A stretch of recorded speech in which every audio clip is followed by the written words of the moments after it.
ازيكم حبايب قلبي؟ عامله ايه لوزة انت وهي؟ وحشتوني والله. بصوا بقى، اما انا النهارده هعمل حبه محشي. عايزه اقول لكم، ولا يا ولا، تحفه. طبعا هنا كنت النهارده طبعا اجازتي الحد.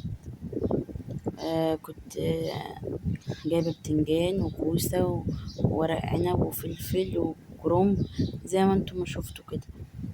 طبعا انا هنا بقور الحاجه. وهنا كنت جايبة فرختين، اللي هما الحشو. كنت هنا بنضفهم. عايزة اقول لكم بحب اوي انضفها كويس، واقطع فيها ليمون وكده. الحتة دي انا بقطعها عشان بصوا بيبقى فيها زفارة جامدة اوي، بتخلي الفراخ زفرة جامدة اوي. لازم تقطعوها يعني، اللي هي الحتة اللي تحت دي. طبعا اللوزة انتوا هنا متنسوش الاشتراك، متنسوش كده ان انتوا تقفوا معايا وتدعموني. ولو في اي حاجة في الفيديو يا لوزة قولولي. هنا انا طبعا حطيت الكروم، كنت حاطه في الميه ملح وسكر، عشان بتدي طعم الكرومب حلو. هنا طبعا كنت بغسل الحاجه، تمام، بغسلها كويس عشان التراب والكلام ده يعني. اهو بصوا، غسلتها كويس. هنا بقلب الكرومب، ما بتاخدش هنا يعني بتحوالي دقيقتين، وهنا دقيقتين يعني.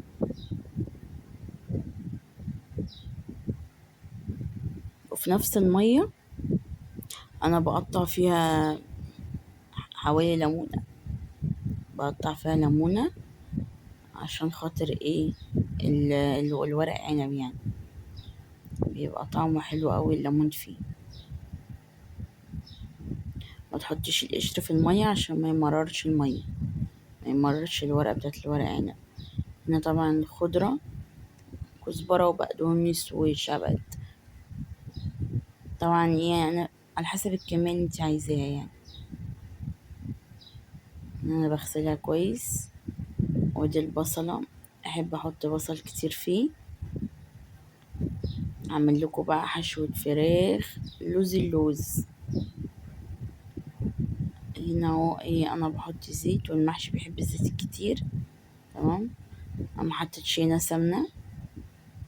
هنا فلفل اسود ومرقة وكزبرة.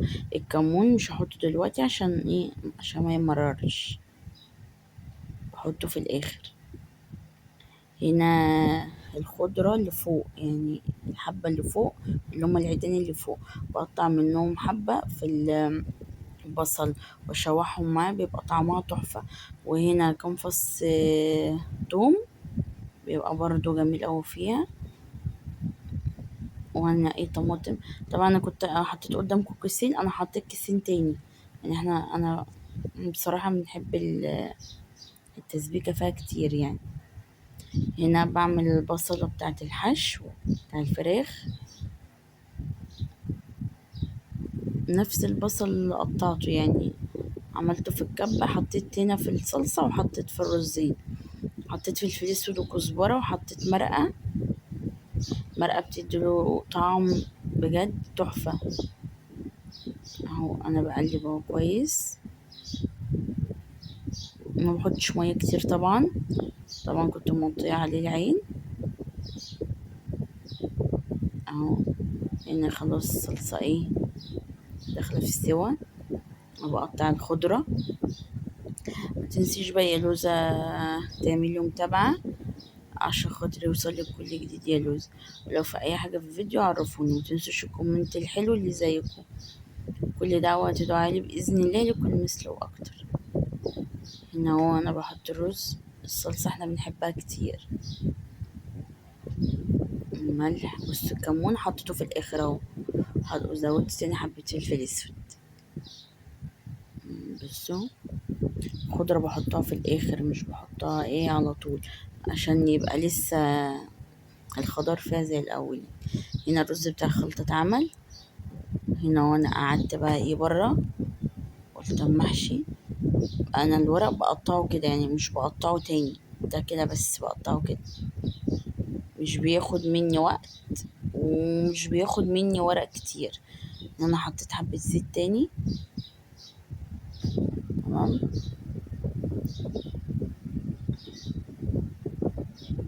الورق عنب بحبه بصراحة يبقى صغير كده، بيبقى حلو.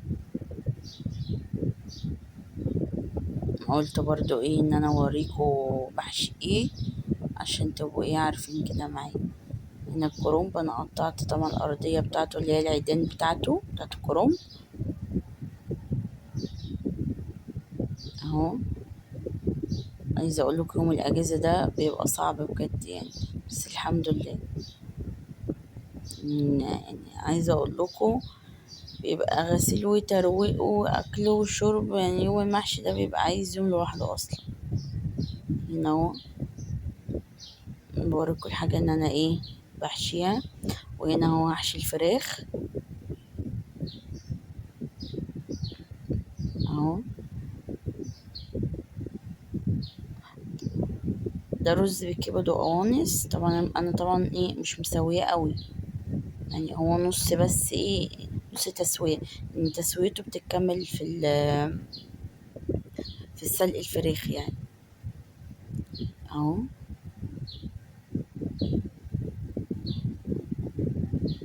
بصوا، ولا يا ولا مفيش كلام تاني، الحاجه بتتكلم عن نفسها. بصوا،